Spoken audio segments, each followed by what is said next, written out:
Tell me what's come over you. Your phone light up one kid too late on you. Your baby.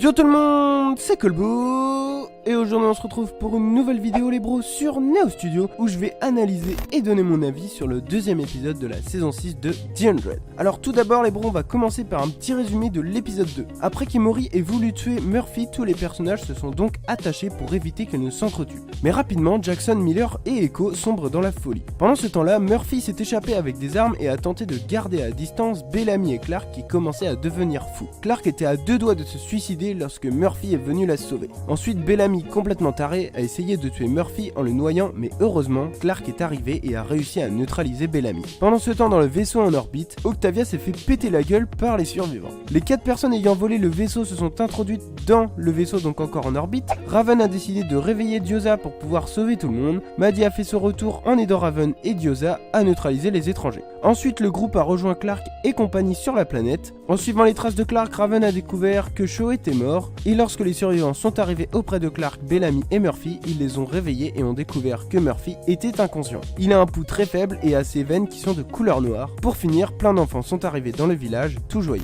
Alors, avant de commencer l'analyse, si vous voulez bien comprendre ce que je vais dire sur l'épisode, donc dans cette vidéo, n'hésitez pas à aller voir ma vidéo où j'analyse l'épisode 1, étant donné que je compare pas mal la réalisation de l'épisode 1 avec celle de l'épisode 2. Alors, tout d'abord, dans cet épisode, je suis beaucoup plus content de la réalisation de celui-ci. Tout d'abord, il y a une très bonne utilisation des différentes focales, courtes et longues, pour mettre en avant la folie et les effets de l'éclipse sur le comportement des personnages. Je m'explique. Quand la folie arrive chez un personnage et qu'il est impacté par l'éclipse, on peut voir l'apparition d'un plan avec des proportions totalement disproportionnées. Et ces proportions étranges sont dues à l'utilisation des longues focales qui changent la perspective des plans, mettent en place un plan plus serré et créent une forte profondeur de champ. Et ce qui est très intéressant, c'est que le réalisateur a associé les longues focales avec la folie des personnages et les courtes focales lorsque le personnage est à peu près sain d'esprit. Donc ce qui nous donne à l'écran ces compositions d'images suivantes. Lorsqu'un personnage délire, les plans sur lui sont tournés avec une longue focale, et lorsqu'il est sain d'esprit, les plans sont tournés avec une courte focale. Donc si vous n'avez pas vraiment compris le délire des focales, vous pouvez aller voir dans la description, j'ai mis une explication de ce qu'est une focale. D'ailleurs si vous n'avez pas très bien compris les bros, c'est totalement normal, hein. Même moi je galère encore à tout bien comprendre. Ensuite donc on a pu voir aussi que la plupart des plans sont effectués à la caméra épaule. On peut voir que lorsque la folie s'accentue, on a énormément de mouvements de caméra plutôt rapides vers le personnage, on se rapproche de lui avec beaucoup de jump cut pour accentuer le fait que la situation est paranormale. Alors un jump cut c'est quoi les bros? Donc c'est une technique de montage qui consiste à faire ce que vous voyez à l'écran. Ils sont souvent utilisés pour montrer l'importance de quelque chose, ici c'est la folie pour The Hundred. En plus de ces constructions de plans, on peut voir que le réalisateur a choisi d'accentuer énormément la couleur de l'éclipse vers le rouge grâce à l'étalonnage et à l'utilisation de gélatine rouge pour encore plus accentuer la folie. Et aussi au passage donner une esthétique à la réalisation de l'épisode,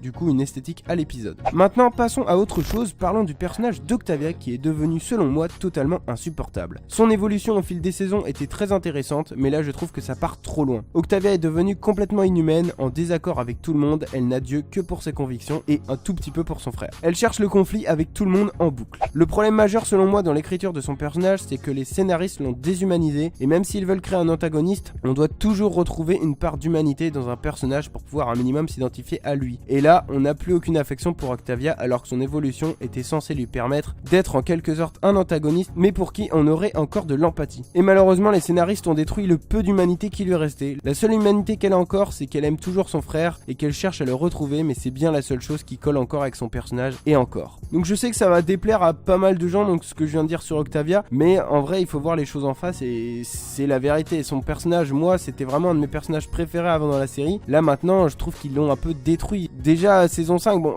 dans la saison 5, c'était plutôt intéressant quand même, l'évolution qu'ils lui ont donnée. Là, dans la saison 6, je pense qu'ils ont un peu abusé. Pour terminer sur cet épisode par un point positif, j'ai pu remarquer qu'Eliza Tyler, l'actrice qui joue Clark, a plutôt bien joué ses scènes. Elle s'est bien approprié le jeu de la folie et aussi les scènes émouvantes. Donc aussi, on peut dire bien joué au réel qui a dû bien la diriger. Tout comme les autres acteurs et actrices qui, je trouve, ont plutôt bien joué leurs scènes. Et puis le personnage de Murphy est toujours aussi bien écrit et colle parfaitement à ses caractéristiques. Ses actions et son comportement sont logiques, toujours à se débrouiller seul. Il compte que sur lui-même et ne fait pas beaucoup confiance, ce qui s'est ressenti dans cet épisode lorsqu'il s'est échappé et a décidé de rester seul pour survivre aux effets que provoque l'éclipse sur les autres personnages. Il est d'ailleurs toujours autant dans la déconnade et c'est ce qu'on aime. Pour terminer les bros, l'épisode 2 m'a un peu plus convaincu que le premier épisode avec, je trouve, une meilleure réalisation et des bons jeux de lumière. Malgré tout, il reste encore des problèmes scénaristiques et le montage est toujours aussi cut, même si dans cet épisode, ce type de montage se prête plus à la situation. Aussi, ce qui a été très intéressant dans cet épisode, c'est que le réal a donné une esthétique à l'épisode et vraiment a donné une personnalité à l'épisode, on va dire. Sur ce les bros, c'était un plaisir de vous présenter cette vidéo. Je vous souhaite une bonne journée, une bonne soirée. N'hésitez pas à vous abonner et à liker. Et moi, je vous donne rendez-vous très bientôt pour une prochaine vidéo. Ciao!